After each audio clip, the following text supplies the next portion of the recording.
1857 সাল ভারতের ইতিহাসে ব্রিটিশ শাসনের এক গুরুত্বপূর্ণ বছর। এই সময়ে প্রথমবারের মতো শুরু হয়েছিল স্কুলের ফাইনাল পরীক্ষা, যাকে আমরা মাধ্যমিক পরীক্ষা বলে থাকি। সেই সময়ের নাম ছিল এন্ট্রান্স এক্সামিনেশন। পরীক্ষার লক্ষ্য ছিল কলেজে ভর্তির যোগ্য ছাত্রদের বাছাই করা। শুরুর দিকে এই পরীক্ষা শুধু কলকাতা আর কয়েকটি বড় শহরেই নেওয়া হতো। প্রশ্ন ছিল মূলত ইংরেজি, গণিত আর ইতিহাস ভিত্তিক। 1951 সালে মাধ্যমিক পরীক্ষা তার নতুন রূপ পায়।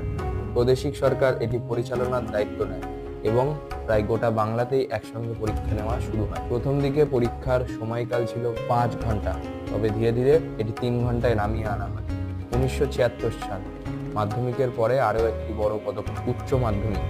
এর আগে ক্লাস 11-এ শেষ হতো স্কুল জীবন, কিন্তু 10+2+3 শিক্ষা ব্যবস্থা আসার পর ক্লাস 12-কে আলাদা গুরুত্ব দেওয়া শুরু হয়। উচ্চ মাধ্যমিক পরীক্ষায় বিষয় সংখ্যা বাড়ানো হয় এবং বিজ্ঞান, কলা ও বাণিজ্য বিভাগে আলাদা পাঠ্যক্রম শুরু হয়।